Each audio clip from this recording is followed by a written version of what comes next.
referencial teórico é aquilo que nos dá eh, uma base, né, para discutir determinados fenômenos.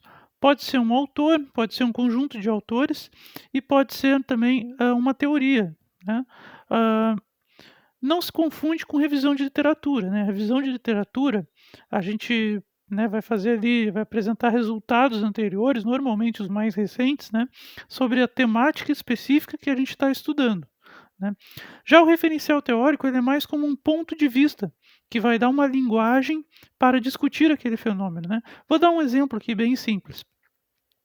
Quando a gente está discutindo, por exemplo, a aprendizagem da matemática nos anos iniciais, se eu estou fazendo uma pesquisa sobre esse tema, né, alfabetização matemática, eu vou pegar alguns trabalhos na revisão de literatura que são dos últimos anos, né, e apresentam resultados específicos sobre esse tema, sobre essa temática, né. Agora, o meu referencial teórico não vai ser esses trabalhos, né, mais anteriores, vai ser algum autor que nos dê uma linguagem, uma possibilidade de discussão mais geral sobre a alfabetização matemática. Então aí eu vou pegar alguns autores como, por exemplo, né, os clássicos, assim, né, Piaget, né, discutiu bastante a aprendizagem da matemática, Constance Camus também. Então esses podem ser um referencial teórico, eles já têm uma linguagem, né, construída e já com a possibilidade da gente discutir, né, então, até utilizando termos que são gerais e que a gente entende o que que eles querem dizer, né, porque já tem uma bibliografia desses autores, no caso, que nos dão suporte para isso, né. Então tem essa diferença da revisão de literatura para o referencial teórico. Importante dizer que nem toda área, né, utiliza referencial teórico, né. Eu vou mostrar num quadro aqui que existem áreas que são mais influenciadas, né, pelo paradigma positivista, principalmente a partir aí do início do século XIX, né, foi um paradigma muito atuante para, né, a consolidação, né, da academia, né, das ciências em geral, e foi um dos primeiros paradigmas. Algumas ciências seguem até hoje ainda muito influenciadas por essa escola, né, de filosofia da ciência. Mas outras, né, como a gente pode ver ali, são mais influenciadas pela fenomenologia, estruturalismo, funcionalismo, pós-estruturalismo, né, principalmente nas áreas de ciências humanas, na cultura e também algumas áreas das ciências socioaplicadas, né. Hã, bom, a diferença é o seguinte, ó, no paradigma positivista, né, a gente tem a questão da objetividade, né, da verdade universal e da quantificação. A gente tem essas 3 características muito fortes, né, que marcam muito aí essas ciências, ciências exatas, ciências da natureza, ciências da saúde, né.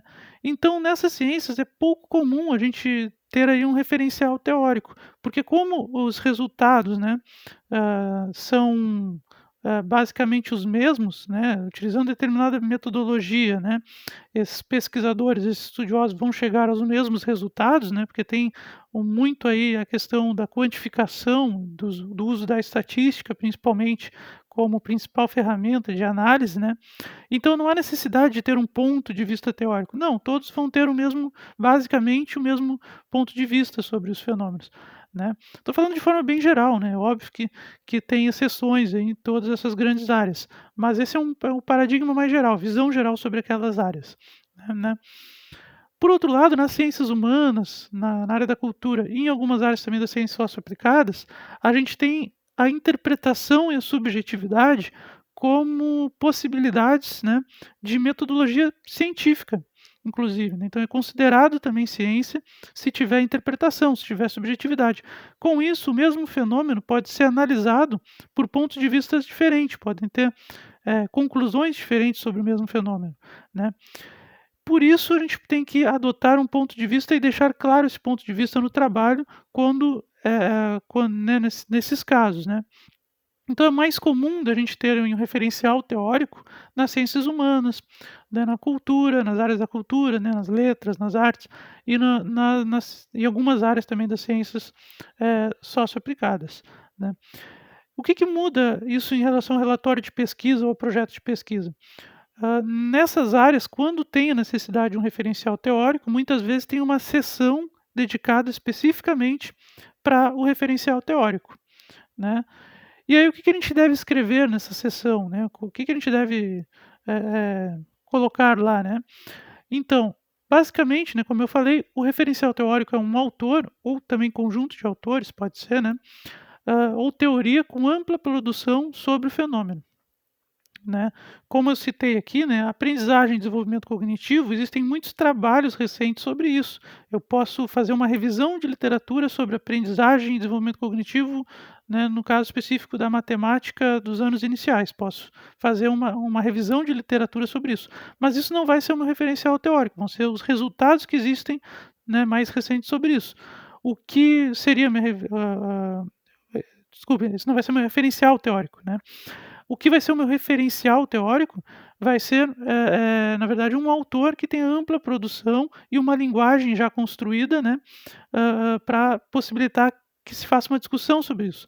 Aí eu poderia pegar, por exemplo, né, poderia pegar outros, mas, por exemplo, Piaget, né, Constance Camus, então, porque eles têm livros, têm estudos de longo, né, enfim, de longa data, né, sobre esses fenômenos e uma linguagem, uma teoria também sobre isso, uma teoria já eh, além de ser bem conhecida, né, muito conhecida no mundo, o que facilita em termos de linguagem. Então, por exemplo, quando se fala em inteligência, né, a inteligência pode ser entendida de diferentes formas por diferentes teorias, né.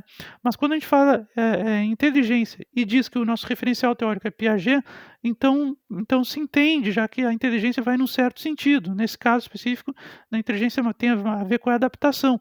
Para outros autores não vai ter a ver com a adaptação, vai ser outra coisa.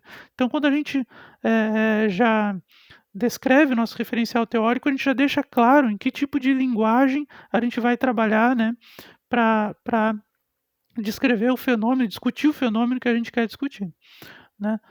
A gente pode escrever então nessa seção de referencial teórico quando tiver, né, a descrição das principais ideias do autor ou teoria, então a gente pode retomar então, né, alguns argumentos principais dessas teorias, claro, fazendo as citações, colocando as referências, a gente tem que fazer isso sempre, mas, a gente pode então descrever, porque a gente tem que imaginar que o leitor é alguém que talvez não tenha familiaridade com aquele referencial teórico, né, justamente porque é um ponto de vista, poderiam ter outros, então a gente precisa num primeiro momento apresentar as ideias desse autor, dessa teoria, desse conjunto de autores que a gente, né, está aí se alinhando aí, né, para discutir aquele fenômeno, né. E uma outra coisa que a gente, né, pode fazer no referencial teórico é caracterizar o fenômeno de acordo com este ponto de vista, né.